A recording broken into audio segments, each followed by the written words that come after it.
What if self-love isn't a luxury, but the quiet foundation of everything you want in life? What would your world look like if your inner voice spoke with the same kindness you offer others? These practices aren't about ego, they're a soft return to who you truly are inside. Gentle ways to practice self-love everyday vertical bar, 12 stoic and mindful lessons. This is not your typical motivational video. This is a wake-up call for those who are ready to break through their limits and step into the life they truly deserve. If you're searching for true wealth, lasting success, and deep inner happiness, then don't blink. Don't miss a single second. Because near the end of this video lies timeless wisdom success secrets that few have ever heard. That final part might just be the turning point in your life if you have the patience to absorb it fully. And if you're ready to make a change, hit subscribe so you don't miss this journey of growth. Comment, "I'm ready for success and happiness" to mark the beginning of your transformation. And watch until the very end, because the real value lies in what you haven't heard yet. We're not here to entertain. We're here to help you become the best version of yourself. Start right now. Your success won't wait. Most people think self-love is something you earn, something you unlock after healing, after achieving, after becoming someone better. But the truth is simpler and harder to accept. Self-love is not a finish line, it's a practice. A quiet one, daily, gentle, often unseen. It's not loud affirmations or grand declarations. It's forgiving yourself in the dark. It's choosing rest when the world wants you to push. It's standing in front of the mirror and seeing a human, not a project. In this episode, we're not chasing a version of love that demands perfection. We're returning to something deeper. Gentle, grounded ways to love yourself right now without conditions. 12 reminders, 12 small revolutions, because self-love doesn't arrive all at once. It arrives in moments, quiet moments, your moments. 1. Forgive yourself. What? If the only thing standing between you and healing is your refusal to forgive yourself. We talk about growth, about progress, about transformation, but rarely do we talk about the heavy shadow we carry underneath it all. Self-blame, that quiet voice that whispers, "You should have known better, you should have done more, you shouldn't have let that happen."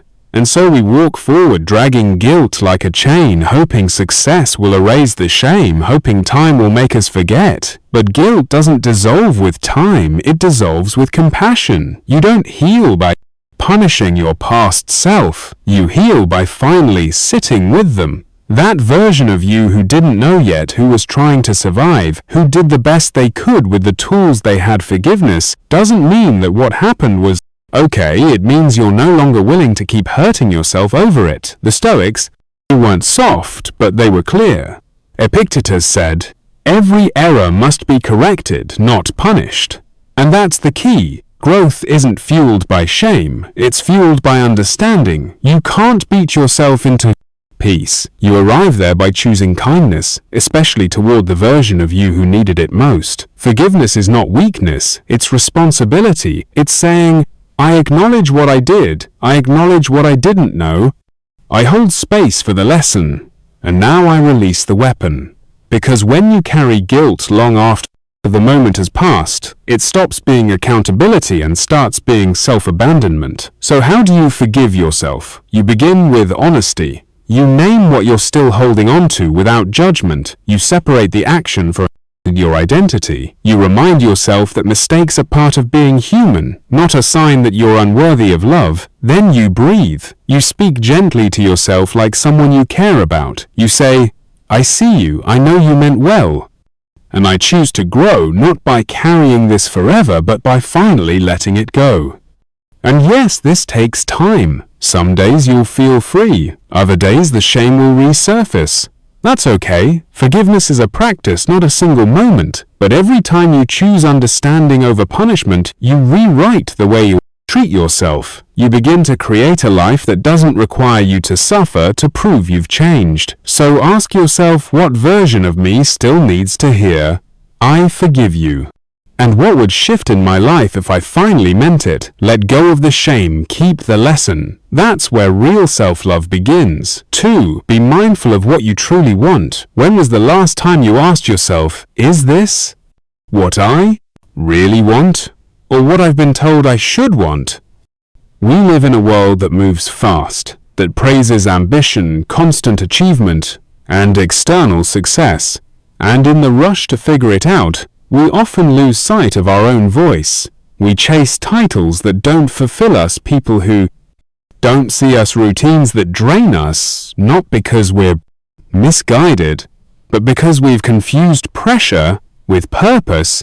You scroll, you compare, you internalize other people's dreams, you watch someone else's lifestyle, and begin to believe it's what you're supposed to build. You start working toward goals that never came from your own soul, and eventually you arrive at success that doesn't feel like yours, and wonder why you still feel empty. That's what happens when you abandon your inner knowing. The Stoics urged us to turn inward, not in retreat, but in clarity.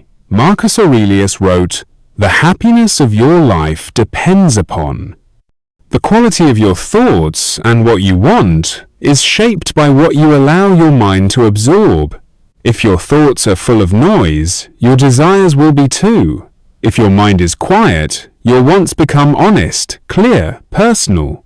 But this kind of clarity doesn't shout, it whispers, it comes in the pause between distractions, in the moment of stillness before the noise resumes. What you truly want often isn't loud. It doesn't scream for validation, it gently tugs at your awareness, waiting for you to listen. The problem is most people never stop long enough to hear it. You can't know your true desires if you're always performing, if you're always pleasing, if your day is a series of reactions rather than reflections. Self-love at its core requires discernment, the courage to ask yourself, not just what do I want, but why do I want it? Is this goal rooted in expansion or insecurity? Am I moving towards something authentic or away from something unresolved? To be mindful of what you truly want, you must be willing to challenge inherited desires, family expectations, cultural pressure, even your younger self's dreams, because not everything you once wanted still belongs to you. Growth means checking in with yourself, often without guilt, without shame. So how do you start? Begin by creating space for silence, 5 minutes in the morning before you touch your phone, a walk without music, a journal with no goal, and ask, what do I crave when no one's watching? What makes me feel alive? Not just proud. Then observe your body. Your energy doesn't lie. You may say you want that job, that relationship, that path, but how? Does your body respond when you think of living that reality? Do you expand or contract? Do you feel lifted or caged? Your nervous system often knows the truth long before your mind catches up. You may realize that what you really want is rest. Not a promotion, stillness. Not another achievement connection, not attention. Or maybe it's something bigger than you've ever allowed yourself to imagine. Maybe what you want scares you because it feels too different, too radical to you. But that's how you know it's real, when you start honoring those quiet truths, when you let go of should and follow soul, something shifts. Life stops feeling like performance and starts feeling like presence. And the beauty is, once you're clear on what you truly want, you no longer waste energy chasing what was never meant for you. You stop saying yes out of fear. You stop overcommitting just to feel worthy. You begin to live from alignment, and alignment is the foundation of every form of real self-love. So ask yourself honestly and gently, what am I currently pursuing that no longer feels aligned with my truth? What have I ignored again and again that keeps trying to surface quietly? What would my life look like if I finally honored what I really want instead of what I think I should? Because self-love isn't just about taking care of yourself. It's about knowing yourself and living accordingly. 3. Act on what you need. How often do you betray yourself just to be accepted? You say yes when you're tired. You show up when you're depleted. You smile when your chest feels heavy. And while it may look like strength on the outside, inside, something is slowly breaking. Because every time you ignore what you need, you tell yourself that your peace is less important than someone else's comfort. We often confuse kindness with self-abandonment. We believe that being loved means being available, that being respected means always saying yes, that being a good person means putting everyone else first, even if it costs us our sanity. But here's the truth. Self-love begins when you act on your needs without guilt. And acting on your needs doesn't always look profound. Sometimes it looks like turning off your phone instead of answering every message. Sometimes it means canceling plans when your body is begging for rest. Sometimes it means walking away from a conversation that keeps reopening a wound you've tried to heal. The Stoics didn't frame it in terms of self-care, but they lived by its spirit. Seneca wrote, "No person has the power to have everything they want, but it is in their power not to want what they don't have and to cheerfully put to good use what they do have. That includes your energy, your attention, your time. These aren't infinite resources. They must be guarded. Not from a place of fear, but from a place of honor, because acting on what you need doesn't make you selfish, it makes you self-respecting. And yet many of us were never taught how to listen to ourselves. We were taught to achieve, to serve, to adapt. We internalized the idea that needing space was weakness, that asking for rest was laziness, that choosing ourselves would make us unlovable. So we overextend, overgive, overcommit, until we forget what our needs even feel like. But self-love Mia power to have everything NS relearning that language, the body's signals, the mind's quiet, cries the emotions you suppress so that others won't feel uncomfortable. It starts with pausing, with asking, what do I need right now? Not what do they need, not what's expected, but what does my soul actually require? Maybe it's quiet. Maybe it's sunlight. Maybe it's water, or music, or solitude. Maybe it's saying no. Maybe it's saying yes to yourself for the first time in a long time. And here's the most powerful part. When you start honoring your needs, the people who truly love you will adjust. They may not understand at first. They may push back. But the ones meant for you will learn to love you with boundaries, not just with access. And the ones who don't, they were only connected to the version of you that didn't yet love themselves enough to choose wisely. Allowed to change to rest, to ask for space, you're allowed to say, not today, not this, not anymore. That is not rejection of others, it is a return to self. It is the reclamation of your energy. And remember, acting on what you need isn't about perfection. It's about small, consistent choices. Drinking water when your head aches, logging off before burnout, saying no without explanation. Every one of those acts is a declaration I matter. My well-being matters. My needs are valid. So ask yourself, where have I been ignoring my needs just to maintain peace? What is my body asking for? And am I brave enough to finally listen? Because self-love doesn't just sound beautiful. It feels like relief. And relief begins with one honest choice at a time. 4. Set boundaries without apology. When did saying no start feeling like something you had to explain? Most people aren't taught how to set boundaries. They're taught how to please. From a young age, you learn to keep the peace, to be polite, to not make it a big deal. You're rewarded for being flexible, for being quiet, for being the one who's always available. And slowly, without realizing it, you begin to equate being good with being accessible. But here's the truth. Love that requires your silence is not love. Respect that costs you your peace is not respect. Boundaries are not a betrayal of others. They're an act of protection for yourself. And not just protection from people, but protection from patterns. Patterns of self-abandonment, patterns of burnout, patterns of saying yes just to avoid guilt or discomfort. You don't owe the world unlimited access to you. The Stoics didn't talk about boundaries in the modern psychological sense, but they lived with a deep sense of inner authority. Marcus Aurelius wrote, "If someone does wrong, the harm is to themselves. Stay true to your own mind." And that's exactly what boundaries help you do. Stay true to yourself in a world constantly pulling you away from your center. Setting boundaries doesn't mean you're cold. It means you're clear. It doesn't mean you love less. It means you love cleaner, with fewer expectations, with more honesty, with space for both people to show up as their full selves, not just their most convenient versions. But the hardest part, not setting the boundary, it's holding it without apology, without over-explaining, without softening your truth just to make someone else feel better. When you say, "I'm not available tonight," and then follow it with a 5-sentence excuse, you dilute your truth. You send a signal that your needs need justification, but they don't. Not to the right people, not to the version of you who's finally learning to stop abandoning herself for approval. So how do you begin? You start by identifying where your energy feels most depleted. What patterns leave you feeling small, resentful, or overextended? What requests make you say yes with your mouth and no in your chest?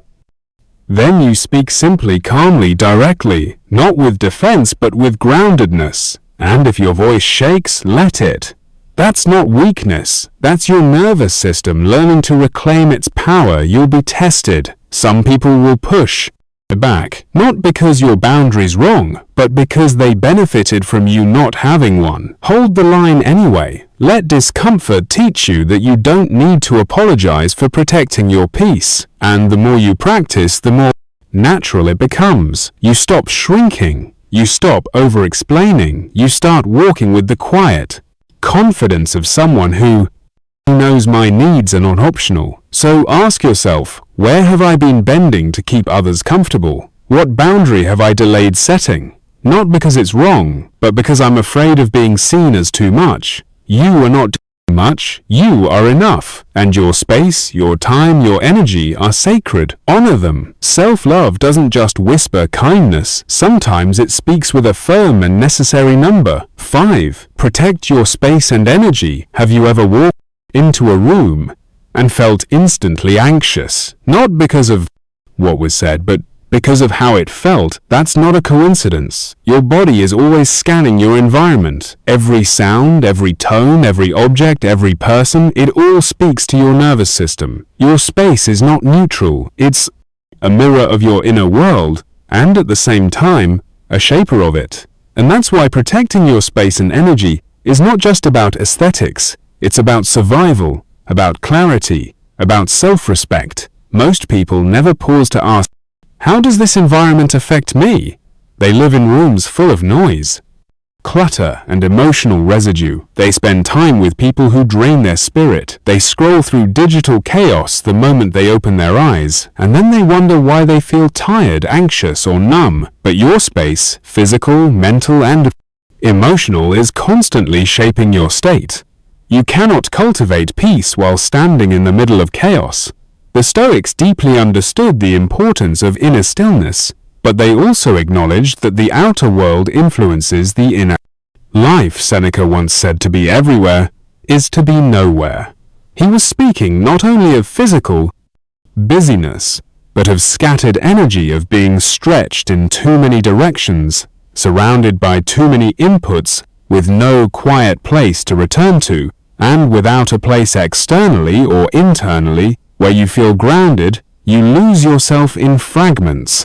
So how do you protect your space? Start with the obvious. Your physical surroundings, your home, your room, the places you retreat to when the world is too much. Look around. Is it filled with things that nourish you or things that clutter your senses?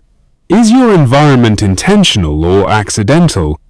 You don't need luxury, you need presence, a clean space, soft lighting, air, stillness, beauty, even in small ways. When your space is respected, your mind feels respected, and self-respect is the foundation of self-love, but it goes deeper. Protecting your energy also means protecting who has access to it. Who do you let into your world? Who leaves you feeling depleted, scattered, smaller than you were before? Who disrupts your peace, not just with what they say, but with what they carry? You don't owe everyone access. You don't need to be emotionally available at all times. That's not kindness, that's erosion. It also means protecting your mental space. Be honest. How much of your energy is being consumed by things that don't feed you? Endless scrolling, constant comparison, mindless consumption. You can't feel calm when your brain is being flooded with noise every hour of the day. What you see, hear, and allow into your consciousness matters.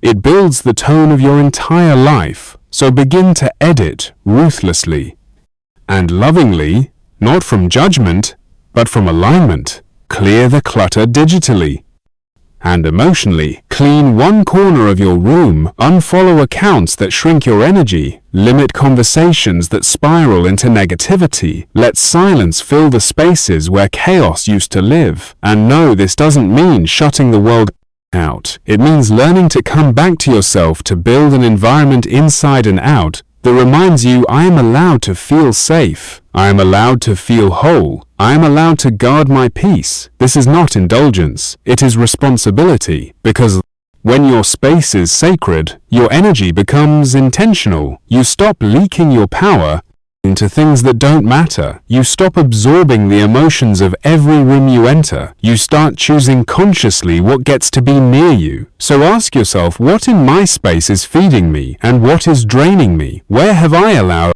too much noise, too many demands, too little intention? And what might happen if I created an environment that felt like an act of love? Because self-love isn't just a feeling. It's the space you give yourself to feel like yourself. Again, 6 Live with intention, not on autopilot.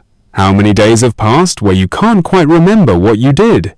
Only that you were busy. You wake up, reach for your phone, scroll through messages, check the time, run through obligations, answer everyone before yourself, and before you know it, the day is over. But did you live it, or just survive it?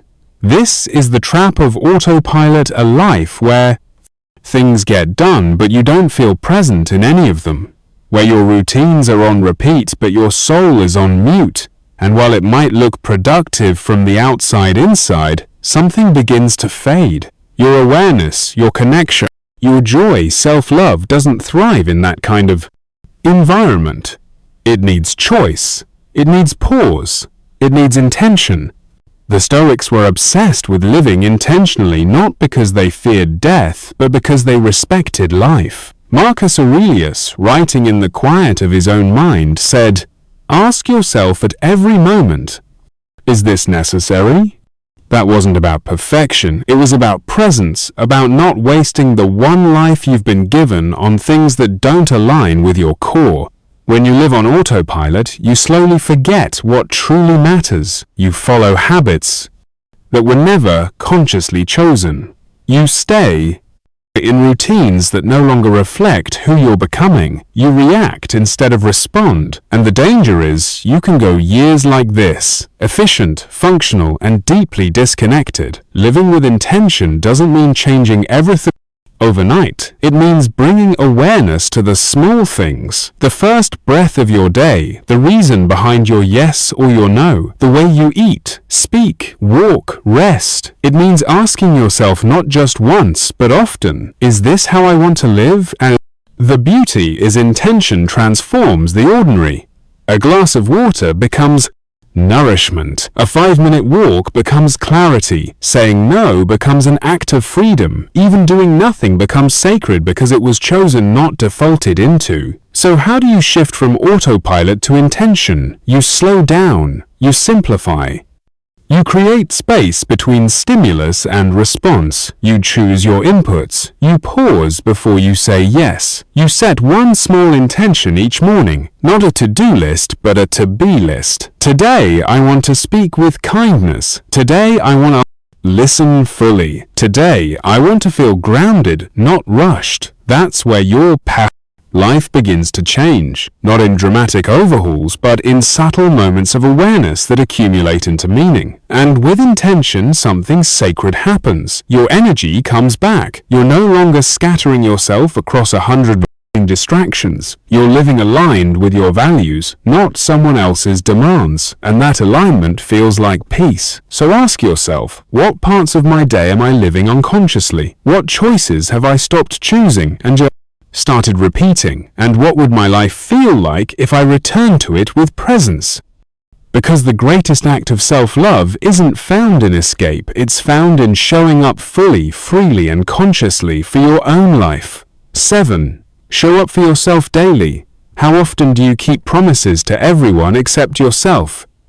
You wake up for others, you show up for the job, you reply to every message, meet every deadline, say yes even when you're tired, all while pushing your own needs to the end of the line. You're dependable, responsible, available for everyone but yourself, and slowly, without realizing it, you begin to disappear. This is one of the quietest forms of self-abandonment, the daily erosion of self-respect through neglect. Not because you don't care about yourself, but because you've been trained to believe that everyone else comes first, that your value lies in your usefulness, that rest, care, stillness, presence are luxuries you have to earn. But here's the truth. Showing up for yourself is not a reward, it's a requirement. You can't build confidence on broken self-promises. You can't build inner trust if you keep pushing your own needs to the bottom of the list. Self-love is built in the small, consistent moments. The 5 minutes you give yourself to breathe,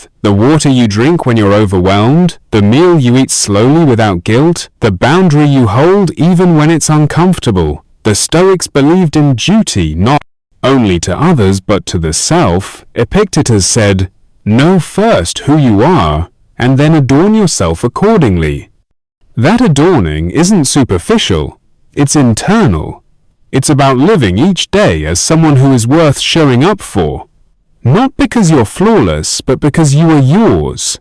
And showing up for yourself doesn't mean doing everything. It means doing something with consistency, with care, with intention.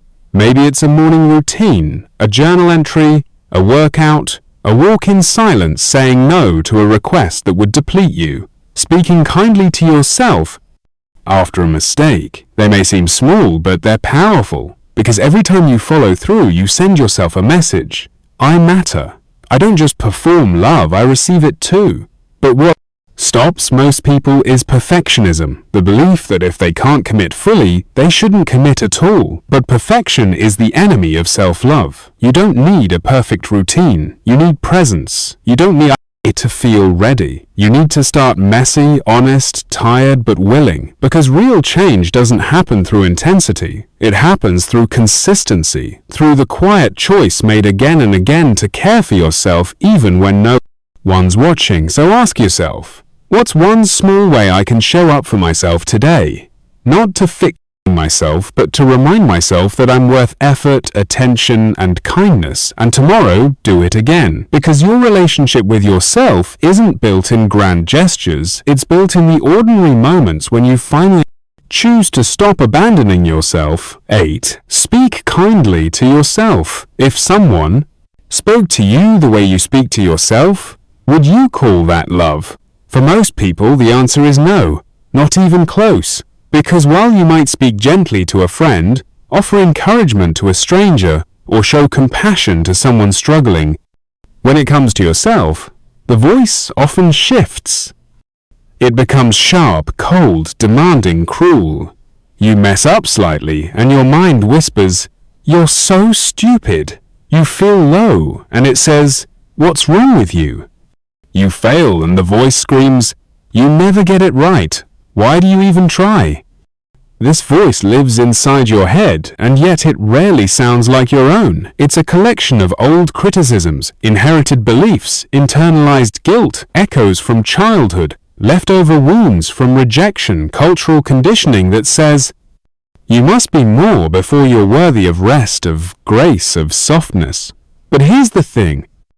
Your inner voice becomes your emotional home. You live inside what you repeat to yourself. And if the tone is always hostile, perfectionistic, judgmental, you begin to shrink. You stop trying. You stop believing. You deserve better. You may smile on the outside, but deep down you've become your own worst enemy. And self-love cannot grow in a place where your voice is the weapon. The Stoics, often misunderstood as cold or detached, actually spoke deeply about the way thoughts shape our experience. Marcus Aurelius wrote, "The soul becomes dyed with the color of its thoughts." In other words, what you repeat internally becomes who you are externally. You can't treat yourself with cruelty and expect to radiate calm. You can't belittle yourself and expect to build confidence. The mind and spirit are not separate. They are in constant conversation. So what does it look like to speak kindly to yourself? It doesn't mean ignoring your flaws or pretending everything's okay. It means changing our tone from blame to curiosity, from harshness to honesty. It means replacing "I always ruin everything" with "that was hard, but I'm learning." It means catching yourself in the spiral of shame and saying instead, "I made a mistake. That doesn't make me less worthy." It means offering the same grace to yourself that you'd offer a loved one. And kindness doesn't always sound poetic. Sometimes it's a simple breath, a whispered, "I'm here, I've got you." A pause before judgment, a willingness to hold yourself through failure instead of abandoning yourself at the first sign of imperfection. But speaking kindly to yourself takes practice, especially if you've lived for years in inner hostility. At first, it feels fake, it feels weak, but that's only because you're unlearning a language of survival, a voice shaped by fear, not by truth. And the only way to shift it is to keep choosing differently. Start small. Notice one thought today that is unnecessarily cruel and soften it. Rephrase it, not with denial, but with compassion. Keep a journal where you write to yourself like you would to someone you love. Post reminders. Breathe before you speak, even to yourself. The more you practice, the more that voice becomes familiar, and one day you'll notice it's no longer hostile. It's supportive, strong, loving yours. So ask yourself, what have I been repeating to myself that's keeping me small? What would it sound like if my inner voice actually supported my growth instead of punishing my past? You've survived so much already. The least you deserve is a voice inside you that reminds you of your worth, especially when the world forgets. Speak with kindness because no one hears you more than you. 9. Stop comparing your journey. When did your life start feeling like a race? It probably wasn't one moment. It was a slow shift. The moment you saw someone else succeed, and instead of feeling inspired, you felt behind. The day you scrolled through someone's perfect photos and thought, why am I not there yet? The time a friend celebrated a win and a part of you sank, not because you weren't happy for them, but because it reminded you of where you weren't. This is how comparison steals from you. Not all at once, but piece by piece.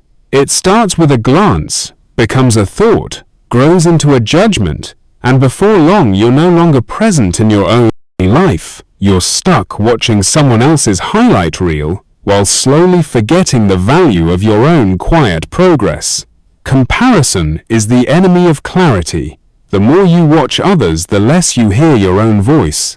The more you measure your worth through someone else's timeline, the more disconnected you become from your own truth. You start chasing goals that were never yours. You start rushing progress that needs time. You live in urgency instead of alignment, and it leaves you tired but not fulfilled. The Stoics knew this trap well. They warned us not to anchor our sense of peace to what others are doing. Epictetus wrote, "If you want to improve, be content to be thought foolish and stupid."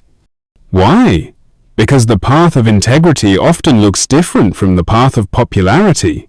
And if you're too busy performing for others, you'll forget how to live for yourself. Your journey is not supposed to look like theirs. It's not meant to follow their path, their timeline, their version of happiness. You came here with your own rhythm, your own lessons, your own calling, and every time you compare, you interrupt the unfolding of that story. And let's be honest, most of the time you're not even comparing reality, you're comparing your struggles to someone else's polished version. You see the end result, not the sleepless nights. You see the confidence, not the inner war they fought to find it. Comparison is rarely fair, and it's never complete. So how do you step out of it? You start by noticing when it happens.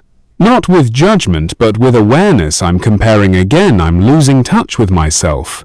Then you pause. You return to your breath, to your body, to your present moment. You ask, what do I actually want? What matters to me? What have I already overcome that no one else can see? You.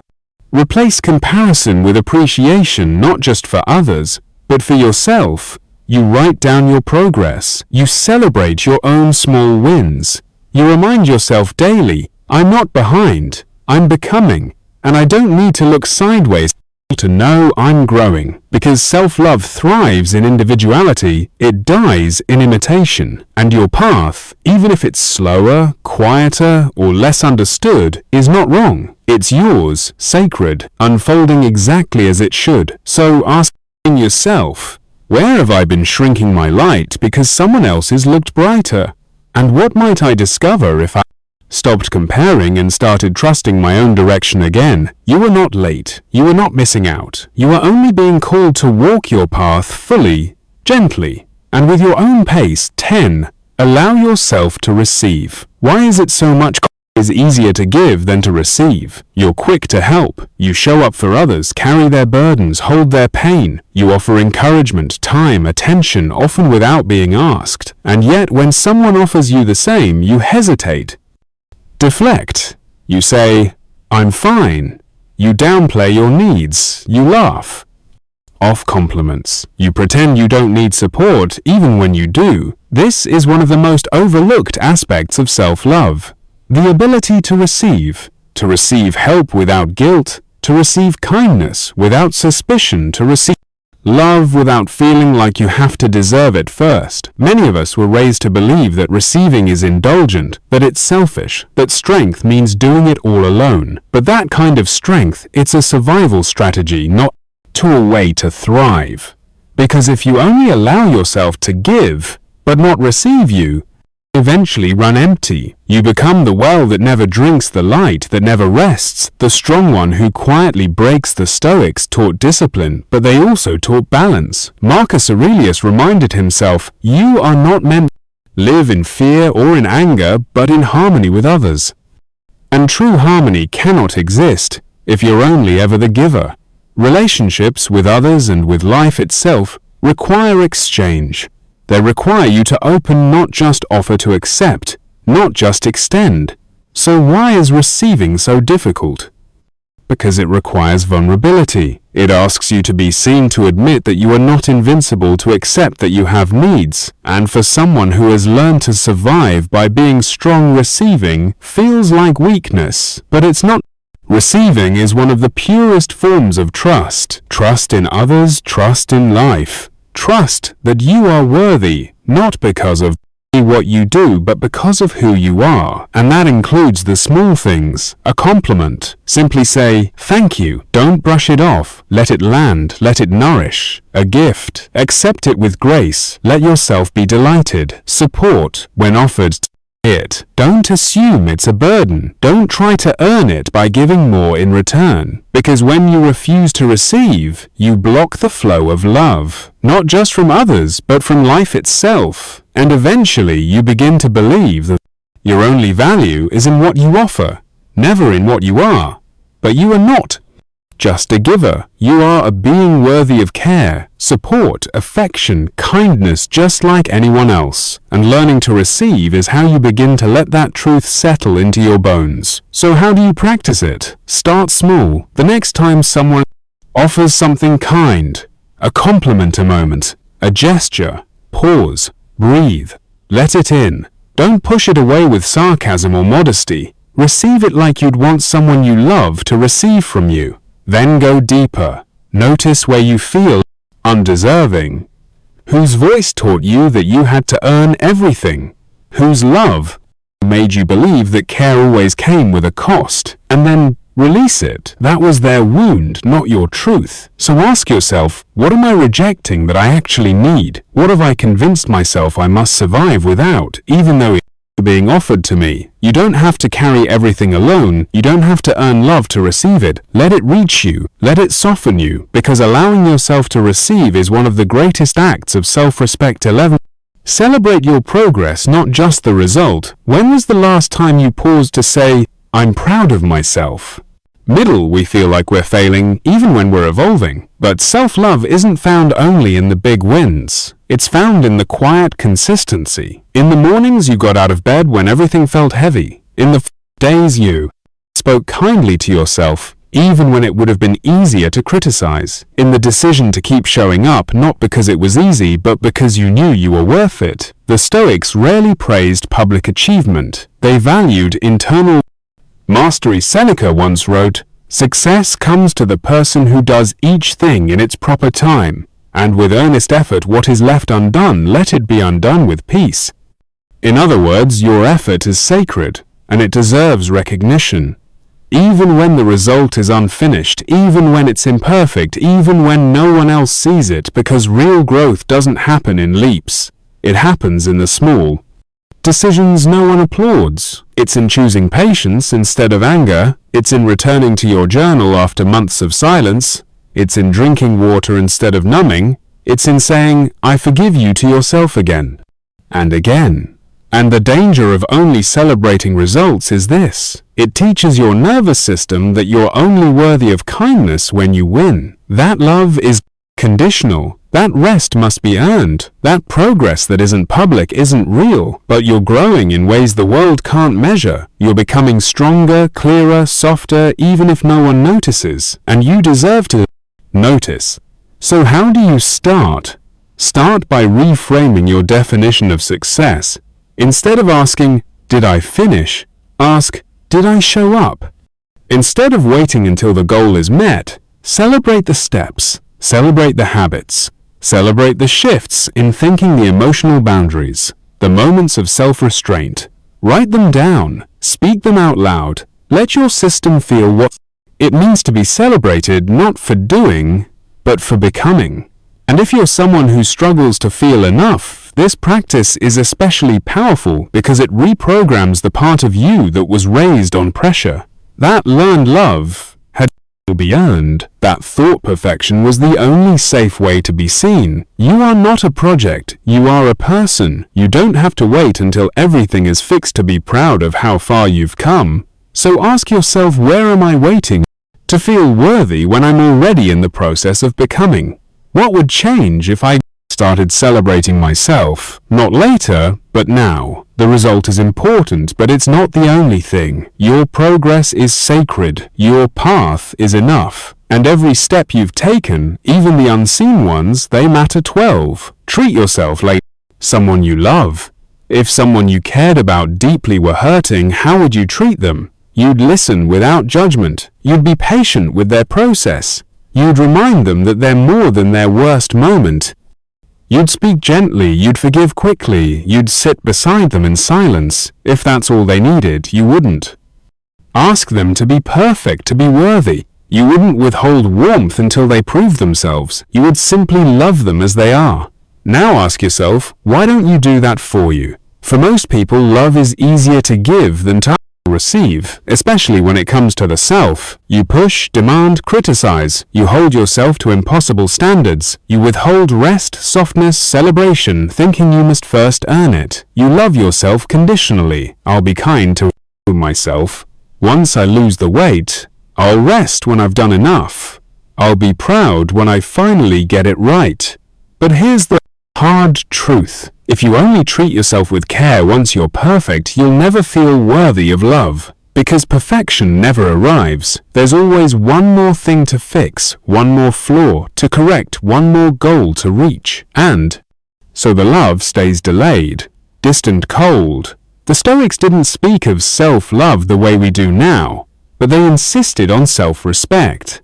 Marcus Aurelius reminded himself, "You have power over your mind, not outside events. Realize this, and you will find strength." And what is self-respect, if not treating yourself like someone who matters, someone who deserves dignity, care, and grace? Not later, but now. Treating yourself like someone you love doesn't mean indulging every impulse. It means tending to your deeper needs. It means showing up with discipline and softness, like a parent would for a child, like a healer would for a wound, like a friend would for someone who forgot they were worthy.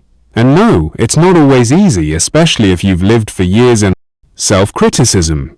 If you learned that love was something to earn, if you grew up in an environment where softness was rare and care was inconsistent. But the good news, you can relearn, you can practice, you can create a new standard, not just for how others treat you, but for how you treat you. Start with the small things. Feed yourself like someone you care about. Speak to yourself kindly in moments of failure. Give yourself the gift of rest even when the to-do list isn't finished. Look at yourself in the mirror and say, "I may not be perfect, but I am still worthy of kindness." Because if you wait until everything is fixed to love yourself, you'll spend your whole life waiting. But if you choose to love yourself in the midst of the mess, something shifts. You begin to heal, not because everything is better, but because you finally decided, "I'm worth showing up for." So ask yourself, if I truly treated myself like someone I loved, what would I do differently today? What would I stop tolerating? What would I begin to give? Because self-love is not a feeling, it's a way of being, and it begins not someday, not when you're perfect, but now just as you are. So often we search for love in faraway places, in other people, in achievements, in fleeting moments of praise. But the love we're really craving is the one we've been withholding from ourselves. It's not loud, it's not flashy, it doesn't arrive with fireworks, it arrives quietly. In the morning you choose rest over rushing. In the moment, you forgive a past version of you without needing an apology. In the way you pour water for yourself like someone you care about. In the boundary you hold without guilt. In the breath you take before reacting. In the way you finally say, "I deserve this softness too." That's what real self-love looks like. Not a destination, but a practice, a return, a remembering. You've just heard 12 gentle ways to come back home to yourself. Not someday, not when you're healed, but today, exactly as you are. You don't need to be more to deserve love, you just need to be present enough to receive it. So take one of these reminders with you, just one. Practice it today, then again tomorrow. Let it grow roots in your life. Because the truth is simple. The more you treat yourself with love, the less you chase it, where it was never meant to be found. If this episode moved something in you, even just one line, share it. Pass the softness forward. Subscribe to keep this journey going with us. You are not hard to love. You just forgot that the first place love belongs is within you. Thank you for staying until the end. It shows that you are more than just watching, you are ready to change. If today's message resonates with you, let it be the first step. Because the journey of personal growth doesn't end here. Keep listening for the next videos.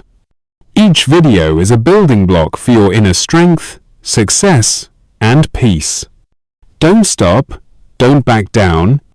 Thank you for choosing to invest in your mind. Keep going deeper, higher, and stronger. Subscribe, turn on the bell, and see you in the next video. You deserve the best version of yourself.